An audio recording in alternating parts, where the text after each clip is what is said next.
Sir, Choubey sir के board में थे, इंटरव्यू था आपका, तो पर्टिकुलर कोई ऐसी लर्निंग जो आपने महसूस की हो तैयारी करते से लेके इंटरव्यू पहुंचने तक, कि कोई वहां पहुंच जाता है इंटरव्यू तक, कोई नहीं पहुंच पाता? बिल्कुल सर, मेरे को ऐसा लगता है कि तैयारी जब हम करते हैं, और मैंने तो खुद से सेल्फ स्टडी से तैयारी की है, मेरे कुछ दोस्त भी प्रिपेयर कर रहे थे, तो मेरी गलतियों से भी और उनकी गलतियों से भी एक जो चीज़ मैंने सीखी है, मुझे लगता है कि पढ़ाई करने में और तैयारी करने में फ़र्क है। अगर आप इस एग्ज़ाम की तैयारी कर रहे हैं फोकस तरीके से, स्ट्रक्चर्ड तरीके से, टारगेटेड तरीके से, तो आपको रिजल्ट्स मिलेंगे। अगर आप सिर्फ पढ़ाई कर रहे हैं, सिर्फ कंटेंट कंज्यूम कर रहे हैं, तो शायद आप उस मुकाम तक नहीं पहुंच पाएंगे। ओके। तो वैसे मैम, हमारे कोर्सेज में हम पढ़ाई करवाते हैं या तैयारी करवाते हैं?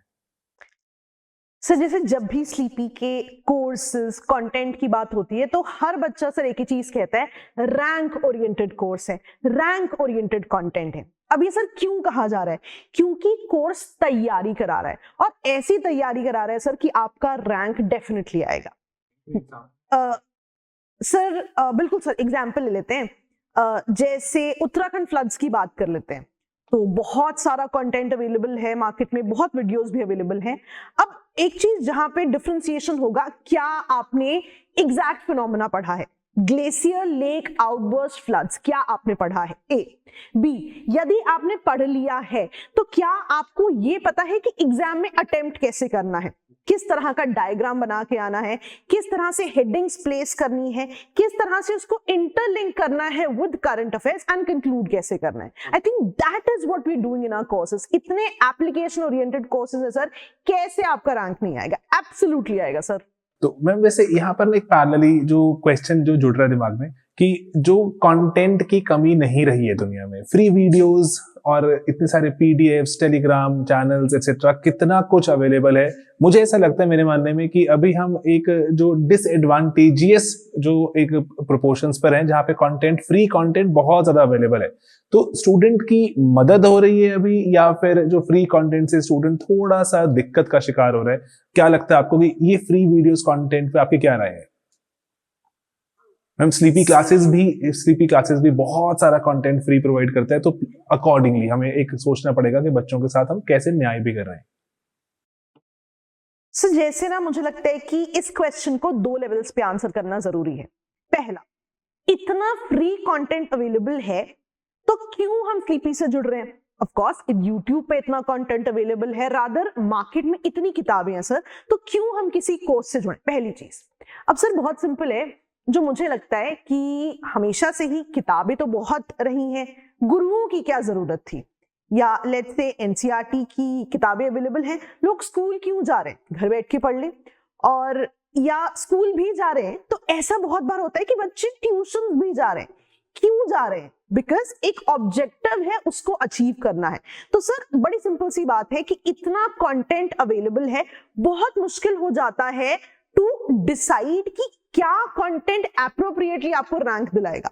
इसलिए सर बहुत जरूरी है to associate yourself A with a course, B with an institution जो कि आपको रैंक ओरिएंटेड, ऑब्जेक्ट ओरिएंटेड पढ़ाई कराए। तो यस, डिसएडवांटेज है and there is no denial. कई जगह तो सर ऑप्शन भी नहीं है टू चूज अ फैकल्टी जिसका आपको कंटेंट समझ में आ रहा है, राइट? तो मुझे लगता है सर बिल्कुल एडवांटेज जो है उसको लिया जा सकता है।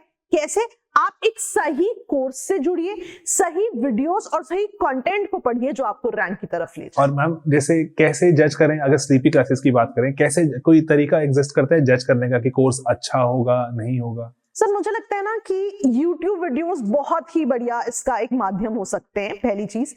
क्योंकि सर इतने चैनल्स हैं, इट्स वेरी इंपॉर्टेंट टू सी कौन सा ऐसा चैनल है जो आपको ऐसा कंटेंट दे रहा है जो कि रैंक में आपको मदद करता है, ए। और दूसरा सर जो कि बहुत इंपॉर्टेंट है कि रैंकर्स को देखना बहुत इंपॉर्टेंट है। कितने सारे rankers sir directly sleepy classes के कंटेंट की बात करें, क्यों कर रहे हैं? बिकॉज कंटेंट ऐसा है। तो सर दूसरों के एक्सपीरियंस से सीख के सही डायरेक्शन में जाना सर, ये अपने आप में एक इंपॉर्टेंट चीज है, एंड आई थिंक ये स्टूडेंट्स को करना चाहिए। ओके। और इसी जो चीज पर्टिकुलरली सर मैं आपसे चाहता हूँ जानना, कि एस्पिरेंट और जैसे इंटरव्यू तक पहुंचे हुए भी एस्पिरेंट, और उसके बाद अभी बच्चों को गाइड भी कर रहे हैं, आपकी जो ग्रिप भी है, आप पढ़ाते भी आए हैं बहुत टाइम से। तो एक पर्टिकुलर चीज है, कोई बच्चा शुरू करना चाहेगा फरवरी में, लेकिन कोई बच्चा कहेगा मैं अप्रैल में या मई लेटर तक, अगस्त तक तैयारी शुरू करते हैं। सर ये फरवरी और ये अगस्त में कोई फर्क पड़ता है या फिर बस कहने की बात है? सर देखिए, जब भी आप तैयारी शुरू करते हैं आपके मन में एक टाइम फ्रेम होता है कि मैं इतनी देर में तैयारी कर सकता हूँ या कर पाऊंगा, और उसके अंदर हमने बहुत सारी चीज़ें रिजॉल्व करनी होती हैं। हमने ऑप्शनल सेलेक्ट करना होता है, ऑप्शनल की पढ़ाई करनी होती है, मेंस की पढ़ाई करनी होती है, प्रीलिम्स की पढ़ाई करनी होती है। तो कई बार अगर हम अगस्त तक डिले करते हैं या सितंबर तक डिले करते हैं, तो मैंने बहुत से ऐसे केसेस देखे हैं जिसमें बच्चे स्टार्ट तो कर देते हैं और फरवरी मार्च तक आते आते उनको लगता है नहीं यार ये अटेम्प्ट नहीं देना चाहिए, अगला दे देते हैं। एंड इट वोंट स्टॉप, ये रुकेगा नहीं। क्यों? क्योंकि आप हमेशा यही सोचते रहोगे कि मैं मेंस के लिए पढूं या प्रीलिम्स के लिए पढूं, आंसर राइटिंग करूं या ना करूं। ये कंफ्यूजन तभी अवॉइड हो सकती है अगर आप एक अर्ली स्टार्ट ले लें, एक हेड स्टार्ट होगा आपके पास कि हाँ मेरे पास 18 महीने है जी, मैं स्टार्ट कर लेता हूँ फरवरी में, मैं अपना ऑप्शनल भी रिजॉल्व कर लेता हूँ, और साथ ही साथ में मैं ये देख लेता हूँ कि अभी तो मैंने होलिस्टिक पढ़ाई करनी है। ये नहीं कि प्रीलिम्स के लिए मैं अलग पढ़ रहा हूँ, मेंस के लिए अलग पढ़ रहा हूँ। By the time November December January comes, that person will be prepared कि हाँ अब मैं फोकस कर सकता हूं प्रीलिम्स पे। तो इस दुविधा से बचने के लिए मैं तो यही सजेस्ट करता हूं सभी को कि अर्ली स्टार्ट ले लें, फरवरी से तो स्टार्ट लेना बहुत अच्छा एडवांटेज है। ओके ठीक है, early start is always a great. और सर बस इसीलिए मैं जैसे एक और भी मेरे को कभी क्यूरियोसिटी होती है, मैंने आपसे कभी जो पूछा भी है एक, लेकिन अगर सभी के लिए एक आंसर अगर हम बता पाए कि स्लीपी के साथ आपका कैसा एक्सपीरियंस रहा। मैं अभी एज अ फैकल्टी नहीं, एज अ स्टूडेंट पूछ रहा हूँ, और उससे कोई अगर लर्निंग है अगर आपकी, मे बी हमारे लिए फीडबैक भी हो सकता है वो, तो या स्टूडेंट्स के लिए फीडबैक हो सकता है। स्लीपी के साथ एसोसिएट होना एज अ स्टूडेंट आपकी लर्निंग कैसे थी, या आप एसोसिएट हुए भी नहीं वो भी बता सकते हैं आप? सर देखिए, अपने प्रिपरेशन के दौरान मैं बिकॉज सोशियोलॉजी ऑप्शनल से आता हूँ, तो आपकी वीडियोस जो थी उसमें बहुत ज़्यादा मुझे हेल्प किया है। बहुत सारे ऐसे टॉपिक्स जो कहीं भी नहीं मिलते वो आपकी वीडियोस में मिल जाते हैं। तो ऑप्शनल के लिए तो डेफिनेटली मैंने काफ़ी गाइडेंस ली, और आई थिंक कि मैं अच्छा परफॉर्म भी कर पाया इसकी वजह से। एक चीज़ जो मेरे पहले 2-3 अटेम्प्ट में थोड़ा टाइम मुझे लगा, और अब मुझे लगता है कि मे बी अगर मैं जीएस का कंटेंट भी फॉलो कर लेता स्लीपी का, क्योंकि स्ट्रक्चर्ड तरीके से पढ़ाई होती है ना, तो वो चीज़ बहुत इजीली नहीं मिलती है। हम ढूंढने जाते हैं तो आजकल कंफ्यूज्ड जनता बहुत घूम रही है, तो उस कंफ्यूजन को क्लैरिटी में कन्वर्ट करना ये थोड़ा मैंने स्लीपी से ही सीखा है। तो इसीलिए मेरा एक ही है कि मैं, हो सकता है कि अगर मैं जीएस का कोर्स भी कर लेता या जीएस की भी आपकी वीडियोस को रेफर करता तो शायद बेटर प्रिपेयर हो जाता। Okay, तो ये बहुत अच्छा इनपुट है, मैं इसी के लिए मैंने यहाँ पर ये लगा के भी रखा है। तो मैं सभी के साथ चाहता हूँ इसको शेयर करना कि जैसे आप हमारा ये शेड्यूल देख सकते हैं कि पर्टिकुलरली आप ये शेड्यूल को देखिए, हम एक बहुत ही शेड्यूल्ड तरीके से हम जो अटेम्प्ट करते हैं चीजें कवर करने की। तो अगर आप जैसे देखें, अगर लेट्स से कि हम पहले जो वीक जैसे हम जब शुरू करेंगे, तो फर्स्ट वीक आप यहाँ बात नोटिस करेंगे कि फर्स्ट वीक सिर्फ ओरिएंटेशन की बात हो रही है। पहले पूरा हफ्ता ओरिएंटेशन, जैसे सिलेबस डिस्कस करेंगे, क्योंकि बहुत से बच्चे ऐसे एग्जाम में पहुंच जाएंगे उनको इंटरनल सिक्योरिटी, अरे टॉपिक है पता ही नहीं था मुझे, और जो अगर आप उससे पूछे गवर्नेंस, इतना बड़ा पेपर है गवर्नेंस का, पता ही नहीं है, इंटरनेशनल रिलेशंस के बारे में उस तरह की तैयारी नहीं है। अपने प्री के परस्पेक्टिव से तैयार किया हुआ है, स्कीम्स पता है, लेकिन मेंस में पूछे जा रहे हैं सवाल नहीं पता। तो सिलेबस डिस्कशन, बुक्स कौन सी फॉलो करें, न्यूज़पेपर कैसे पढ़ने चाहिए, इनिशियली बच्चों के डाउट्स रहते हैं ये वाले। ओरिएंटेशन वीक में नोट्स कैसे बनाएं, प्रीलिम्स का पैटर्न डिस्कशन, क्योंकि सबसे बड़ा एक जो आपके पास हर्डल है वो प्रीलिम्स है, उसके लिए अलग से एक session. And then important terms, कि अगर मैं यूपीएससी की लेवल की तैयारी शुरू कर रहा हूँ, कुछ उसके पहले रिबन काटने से पहले मुझे कुछ टर्म्स पता होनी चाहिए। तो इसी के साथ देन हम शुरू करेंगे पढ़ाई पॉलिटी से। सर के ही लेक्चर्स हैं बिल्कुल शुरुआत में, लाइव लेक्चर्स होंगे। लाइव अगर आप चाहेंगे लाइव के बिना वाला बैच, इसको नॉट लाइव कहते हैं, रिलेटिवली हम उसमें थोड़ी सी चीजें हटा देते हैं, थोड़ा और अफोर्डेबल हो जाता है। हमारा ऑलरेडी कोर्स बहुत अफोर्डेबल है, इट्स अ लॉन्ग कोर्स क्योंकि यूपीएससी लेवल तैयारी है। तो सर के वीडियो से शुरू करेंगे पॉलिटी, एंड वहां पर फिर सेक्शनल टेस्ट आ जाएगा 25 क्वेश्चंस का, मेंस का। पॉलिटी हम पढ़ते चलेंगे, उसके बाद हमने जब 2 वीक्स पॉलिटी पढ़ी, उसके बाद then we will move on to environment. एक एक टॉपिक, एक एक दिन का शेड्यूल आपके पास लगा हुआ है, ताकि आप साथ साथ चल सकें बिल्कुल हॉलिस्टिक तरह से। एक ट्रांसपेरेंट और एक अकाउंटेबल तरीके से, कि अगर आपको पहले ही पता होगा कि इस दिन ये पढ़ना था, उस दिन अगर पढ़ाया गया नहीं पढ़ाया गया, आप टीचर को अकाउंटेबल भी ठहरा सकते हैं कि सर आपने इस दिन कहा था कि ये पढ़ाएंगे, ये तो नहीं पढ़ाया गया, ऊपर नीचे कुछ आप तो बहुत सिलेबस से पीछे निकल गए या सिलेबस के आगे चल रहे हैं। तो आपके साथ आपको थोड़ा एम्पावर करने का ही तरीका है एंड थोड़ा सा फोकस वापस लाने का, जैसे मैम और सर बार बार बात करते हैं। सर एक और चीज ऐड करना चाहूंगा इसी में, जैसा कि आप हमारे शेड्यूल में देख सकते हैं कि हमने ऐसा नहीं किया कि पहले 1 महीने या 2 महीने एक ही सब्जेक्ट पढ़ा दिया, और उसका एक रीजन है, ये कोर्स का जो डिजाइन है उसका एक रीजन है।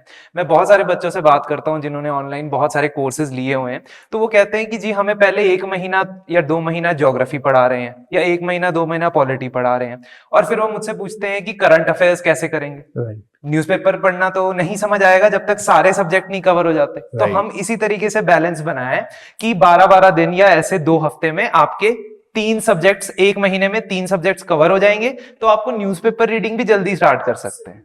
तो मेरे हिसाब से ये एक बहुत इंपॉर्टेंट पॉइंट है जो हम यहाँ पे डिस्कस जरूर कर सकते हैं। राइट कि ना, जैसे अब ये, और सबसे बड़ी बात है कि साथ साथ में ही टॉपिक्स लिखे हुए हैं कि कौन से दिन कौन सा टॉपिक कवर होना है, तो that is one of the advantages. और ये सेम पैटर्न फॉलो होता है हमारे ऑप्शनल्स में भी।